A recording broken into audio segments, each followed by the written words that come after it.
శ్రీమహాగణాధిపతయే నమః. ఓం గురుభ్యో నమః. ఓం శ్రీమాత్రే నమః. పరమేశ్వర స్వరూపమైనటువంటి జ్యోతిష, వాస్తు మరియు ఇతర అనేకమైనటువంటి శాస్త్రములను మనకు అందించినటువంటి మహర్షులకి నమస్కారం.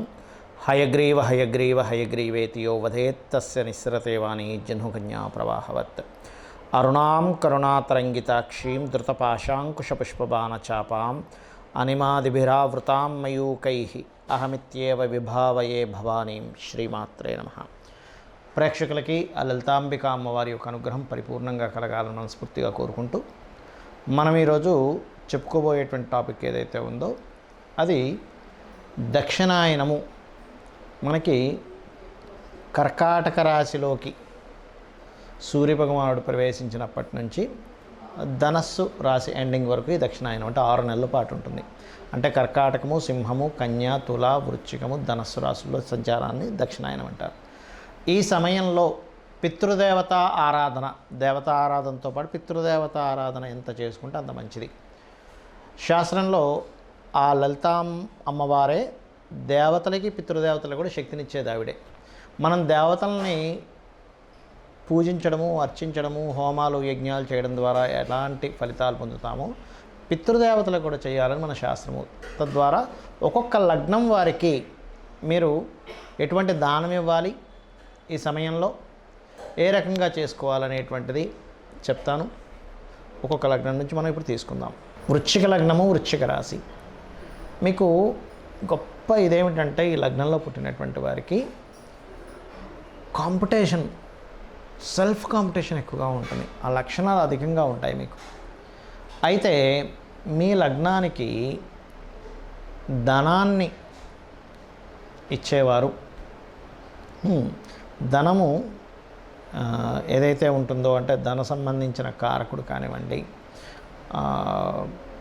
అదేవిధంగా పూర్వజన్మ పుణ్యాన్ని ఓపెన్ చేసేటువంటి కారకుడు కానివ్వండి, అసలు అంటే ఎందులో వేటి మూలంగా మీరు ఇబ్బంది పడతారు అంటే ఏదో లాభం వస్తుంది, ఆకస్మికంగా ఏదో కలిసి వస్తుంది అనేటువంటి దాంట్లోకి ఎంటర్ అయ్యి, అంటే అటువంటివి ఆన్లైన్లో జరిగేటువంటి ఇవాళ రేపు కొన్ని మోసాలు ఉన్నాయి, అట్లాంటి వాటిలోకి వెళ్ళడం ద్వారా కానీ, షేర్ మార్కెటింగ్లో అవగాహన లేకుండా షేర్ మార్కెటింగ్ డైలీ ట్రేడింగ్లోకి ఎంటర్ అయ్యి ఇబ్బంది పడడం కానివ్వండి, లేదా బంధువర్గాల వాళ్ళతో వాళ్ళకి ఆ బిజినెస్ మీద పెద్ద ఐడియా లేకుండా వాళ్ళు ఏదో అన్నారు కదా అని బిజినెస్లో ఇన్వెస్ట్మెంట్ చేయడం ద్వారా, లేకపోతే తక్కువ దాంతో ఎక్కువ వస్తుంది అనేటువంటి ఒక తెలియని ఒక దీని ద్వారా మీకు ఇబ్బంది అనేటువంటిది ఏర్పడుతుంది, గుర్తుపెట్టుకోండి. అయితే ఈ కాంబినేషన్స్ ఉన్నటువంటివి యాక్టివ్ అవుతాయి మీకు. బుధుడు కనుక సరిగ్గా లేకపోతే మీ వృశ్చిక లగ్నానికి బుధుడు పాడయ్యాడు అనుకోండి, పూర్వజన్మలో చేసినటువంటి తెలియక చేసినటువంటి ఒక కర్మ మిమ్మల్ని వెంటాడుతూ ఉంటుంది. అప్పుడు దేవతానుగ్రహంతో పాటు పితృదేవతానుగ్రహం కూడా ఉంటే మీకు కర్మ నుంచి చాలా తక్కువ కర్మను అనుభవించి బయటపడగలుగుతారు. మీరు ఇవ్వాల్సిన స్వయం పాకంతో పాటు ఇవ్వాల్సినటువంటి దాన ధర్మాలు ఏమిటి చూసుకున్నట్లయితే, మొట్టమొదటిగా మీరు పితృదేవత అనుగ్రహం కలగడానికి శనగలు స్వయం పాకంతో సహా ఇవ్వండి గురువారం నాడు. రెండవది బియ్యముతో పాటు నీటి కుండని కూడా దానంగా ఇవ్వండి ఈ యొక్క సోమవారం నాడు. బుధవారం నాడు పెసలు లేదా ఆకుకూరలు దానంగా ఇవ్వండి. వీటి వల్ల ఏమిటండి ఫలితము? శనగలు కనుక దానంగా ఇచ్చారు, ధనాభివృద్ధి, వంశాభివృద్ధి, సంతానాభివృద్ధి ఖచ్చితంగా కలుగుతాయి. బియ్యం ఇచ్చారు మీకు, చూడండి జాబ్లో కొంతమందికి చూడండి, ఒక జాబ్లో ఒక స్థిరంగా ఉండలేకపోతున్నానండి, ఇక్కడ ఇలా జాబ్లో జాయిన్ అవుతున్నాను, లేదా 3 నెలలకి ఇంకో దగ్గర మారాల్సి వస్తుంది, జాబ్ మానేయాల్సి వస్తుంది, మళ్ళీ 2-3 నెలలు ఖాళీగా ఉండాల్సి వస్తుంది అనుకునేటువంటి వారికి, వృశ్చిక లగ్నంలో పుట్టినటువంటి వారికి బియ్యము పితృదేవతలకి స్వయం పాకం రూపంలో ఇస్తే ఆ దోషం చాలా మటుకు తగ్గుతుంది. ఇక పెసలు, ఆకుకూరలు, గోంగూర లాంటి పదార్థాలు దానంగా ఇచ్చేటప్పుడు దీనివల్ల ఏమిటంటే ఏదో ఒక మాయలో పడి ఏదో ఎన్నో సంవత్సరాలు కష్టపడి సంపాదించుకున్న ధనము ఏదో బిజినెస్ అనేటువంటి ఒక మాయలోనో లేకపోతే చేయకూడనటువంటి కొన్ని ఉంటాయి చూడండి. ఎవరో వస్తారు, పరిచయం అవుతారు, ఫ్రెండో లేకపోతే బంధువులు, నీకు ఎందుకు ఇందులో పెట్టి అసలు లక్షల కోట్లు సంపాదించేస్తున్నావు, అందరం కలిసి నువ్వే ఇక్కడ ఉండిపోయావంటారు. మనం అమాయకంగా ఏం చేస్తాం, అయ్యో నిజమే కదా, ఎందుకు 4 డబ్బులు వస్తే పిల్లలకి మనం ఏదైనా సెటిల్ చేయొచ్చు, మనం హ్యాపీగా ఉండొచ్చు. ఇంకొంతమంది అయితే 4 డబ్బులు వస్తే నేను ఒక మంచి పని చేయొచ్చు అనేటువంటి భావంతో కూడా అందులోకి వెళ్తారు చాలామంది. అదేదో వాళ్ళ స్వార్థం గురించి అని కాదు. ఆ రకంగా ఇబ్బంది పడకుండా ఉండడానికి పెసలు, గోంగూర గోవుకి దానం ఇవ్వడం కానీ, గోంగూర ఆకుకూర లాంటి గోవుకు తినిపించడం ద్వారా కూడా పితృదేవత అనుగ్రహం మీకు కలుగుతుంది, సంతోషంగా ఉంటారు. చాలామందికి స్వయం పాకము ఇవ్వాలి అన్నప్పుడు స్వయం పాకం విషయంలో చాలా సందేహాలు ఉన్నాయి. ఏ వస్తువులు ఇవ్వాలి, ఏ వస్తువులు ఇవ్వకూడదు పితృదేవతల కోసము అనేటువంటిది ముఖ్యంగా గుర్తుపెట్టుకోండి. స్వయం పాకంలో ప్రధానంగా బియ్యాన్ని ఇస్తారు. ఆ బియ్యం కూడా మీరు తినేటువంటి దానికంటే కూడా మంచివే ఇవ్వండి, లేదా మీరు తినేటువంటి బియ్యం ఇవ్వచ్చు.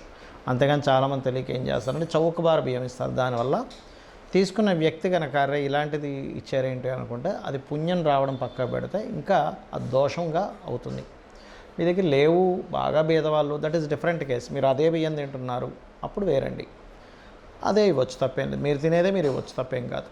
అలాగే రెండవది ఏంటంటే కూరగాయల విషయంలో కూడా రెండు కూరగాయలు ఇవ్వడం, అట్లా కాకుండా 1 కిలోనో 1/2 కిలోనో ఆ రకంగా ఇవ్వండి. తెలియక చాలామంది ఏంటంటే 2 బెండకాయలు, 1 వంకాయ, 1 మిరపకాయ అట్లా ఇస్తారు. దానివల్ల ఎటువంటి యూజు ఉండదు. కాబట్టి ఏంటంటే ఇవ్వండి. పొరపాటును కూడా ఉల్లిపాయలు ఇవ్వకూడదు స్వయం పాకంలో, గుర్తుపెట్టుకోండి. ఉల్లిపాయలు అస్సలు ఇవ్వకండి. 2 రకాల కూరగాయలు, తోటకూర, పప్పు, పెసరపప్పు, శనగపప్పు, లేకపోతే ఈ పప్పులు ఇవ్వచ్చు పర్టికులర్గా. అలాగే స్వయం పాకం ఇచ్చేటప్పుడు మీ యొక్క గోత్రము, మీ యొక్క ఇప్పుడు ఎలా ఉంటుందంటే తండ్రి గారు గతించారనుకోండి, అప్పుడు తండ్రి గారు, తాతగారు, ముత్తాతగారు పేర్లు చెప్పిస్తారు.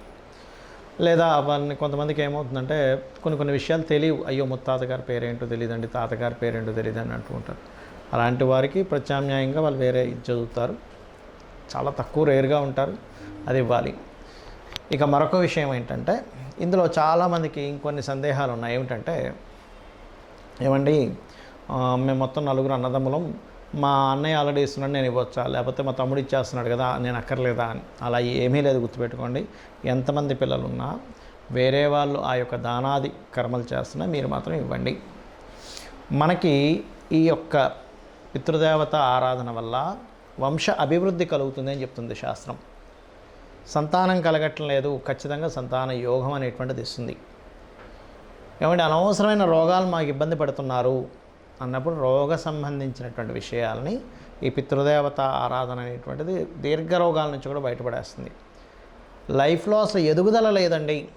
పితృదేవత ఆరాధన అద్భుతమైనటువంటి, ఎందుకంటే మనల్ని రక్షించుకుంటూ ఉంటారు వారు.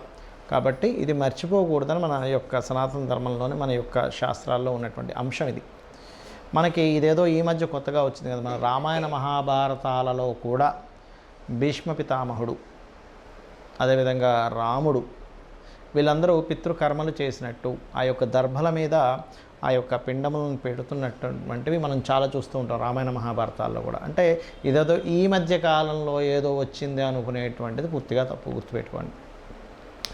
అలాగే ఏమంటే ఈ 6 months దక్షిణాయనంలోనే చేయాలి, ఉత్తరాయణంలో చేయకూడదు అనేటువంటిది ఏం లేదు, గుర్తుపెట్టుకోండి. ఉత్తరాయణంలో చేయొచ్చు, దక్షిణాయనంలో మరింత ఎక్కువగా దాని యొక్క ప్రభావం ఉంటుంది అనేటువంటిది అర్థం. ఎందుకంటే ఆ యొక్క మహావిష్ణువు యోగ నిద్రలోకి వెళ్తారంటారు. ఈ యొక్క దక్షిణాయనంలో యోగ నిద్రలోకి మహావిష్ణువు వెళ్తున్నాడంటే దాని అర్థం ఏమిటంటే ఆయన ఏదో వెళ్తున్నాడని కాదు, మనము కూడా ఒక ధ్యాన సంబంధించినవి సాధనలు ఎక్కువగా చేయాలి. మహావిష్ణువు అంటే ఎవరో కాదు, మనలో ఉన్నటువంటి స్థితికారకుడే. మనం చేసే ప్రతి పనికి ఆయన నడిపించేవాడే, అంటే మనలో కూడా ఆయన యొక్క తత్వం ఉంది.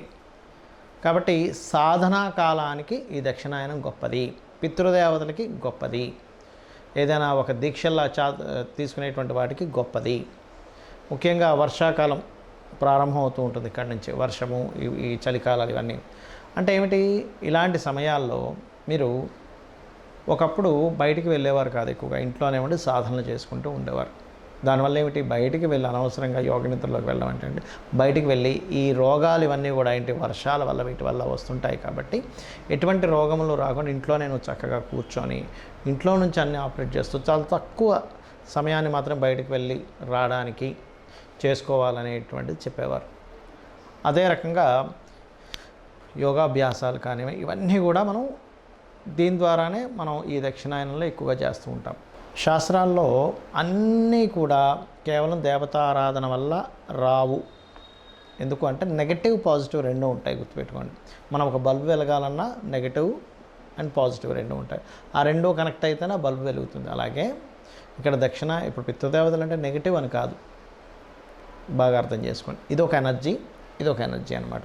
ఆ different types of energies connect అయితేనే మనిషి యొక్క జీవితం అందంగా అద్భుతంగా ఉంటుంది. ఇక మీరు ఈ పితృదేవత సంబంధించిన విషయంలో మరికొంతమందికి ఏంటంటే ఏమని మాకు ఆనవాయితీ లేదండి అంటూ ఉంటారు. మా తాతగారు మా నాన్నగారు వాళ్ళు ఎప్పుడు ఇలా ఇవ్వలేదండి, మేము ఇవ్వచ్చా అని అడిగే వాళ్ళు కూడా ఉంటారు. ఎక్కడా కూడా మీరు ఇవ్వచ్చా అనేటువంటిది సంశయమే లేదు. 100% ఇవ్వాలి. వాళ్ళకి తెలియక ఇవ్వలేదు, వాళ్ళకి తెలియక ఆర్థికాలు చేయలేదు, వాళ్ళకి తెలియక ఆ యొక్క నాలెడ్జ్ లేక చేయలేదని మీరు అర్థం చేసుకోండి. అంతేగాని దీనికి ఆనవాయితీ అనేటువంటిది ఉండదు. కొన్ని చూడండి, కొన్ని పూజలు కొన్ని ఏం చేస్తారు, కొన్ని నోములు అవి మాకు ఆనవాయితీ లేదండి అంటూ ఉంటారు. కానీ ఈ విషయంలో మాత్రం అటువంటిది లేదు. ఖచ్చితంగా ప్రతి ఒక్కరూ చేసుకోవాలి. నేను చెప్పినట్టు చేయండి. ఈ యొక్క సమయంలో దక్షిణాయనంలో గోసేవ ఎంత చేస్తే అంత మంచిది.